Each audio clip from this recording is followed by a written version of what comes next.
Hello friends, കുറേ ആയി സൗണ്ടൊക്കെ ഇട്ടിട്ട്. പക്ഷേ ഞാൻ സൗണ്ട് വെച്ചിട്ട് തന്നെ വീഡിയോ ചെയ്യാമെന്ന് കരുതി.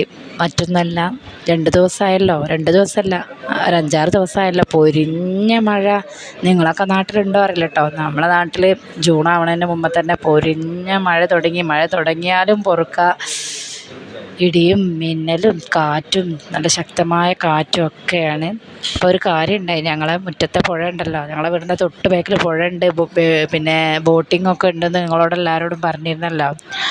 അപ്പോൾ ആ പുഴ ഇപ്പോൾ കര കവിഞ്ഞൊഴുകിയ കാഴ്ചയാണ് നിങ്ങൾക്ക് കാണിച്ചു തരുന്നത്. കണ്ടോ പുഴയും ഞങ്ങളെ എന്താ പറയുക, ആ തൊടിയും കണ്ടോ ഒരേ ലെവലിലായത്.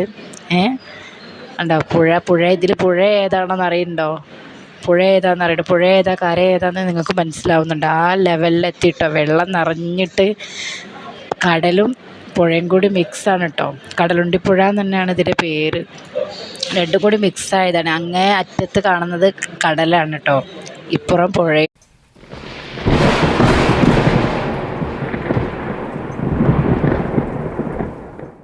ഹലോ ഫ്രണ്ട്സ്, കുറേ ആയി സൗണ്ടൊക്കെ ഇട്ടിട്ട്.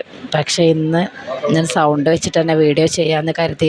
മറ്റൊന്നല്ല, 2 ദിവസമായല്ലോ, 2 ദിവസമല്ല, ഒരു 5-6 ദിവസമായല്ലോ പൊരിഞ്ഞ മഴ. നിങ്ങളൊക്കെ നാട്ടിലുണ്ടോ അറിയില്ല കേട്ടോ. നമ്മളെ നാട്ടിൽ ജൂൺ ആവണതിന് മുമ്പ് തന്നെ പൊരിഞ്ഞ മഴ തുടങ്ങിയാലും പൊറുക്കുക. ഇടിയും മിന്നലും കാറ്റും നല്ല ശക്തമായ കാറ്റും ഒക്കെയാണ്.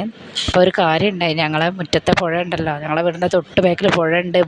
പിന്നെ ബോട്ടിംഗ് ഒക്കെ ഉണ്ടെന്ന് നിങ്ങളോട് എല്ലാവരോടും പറഞ്ഞിരുന്നല്ലോ.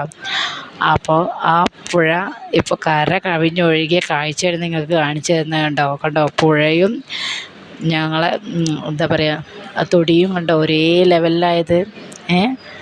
കണ്ടോ പുഴ ഇതിൽ പുഴ ഏതാണെന്ന് അറിയുന്നുണ്ടോ? പുഴ ഏതാ കര ഏതാന്ന് നിങ്ങൾക്ക് മനസ്സിലാവുന്നുണ്ട്. ആ ലെവലിലെത്തിയിട്ടോ, വെള്ളം നിറഞ്ഞിട്ട് കടലും പുഴയും കൂടി മിക്സാണ് കേട്ടോ. കടലുണ്ടിപ്പുഴ എന്ന് തന്നെയാണ് ഇതിൻ്റെ പേര്. രണ്ടും കൂടി മിക്സ് ആയതാണ്. അങ്ങേ അറ്റത്ത് കാണുന്നത് കടലാണ് കേട്ടോ, ഇപ്പുറം പുഴ.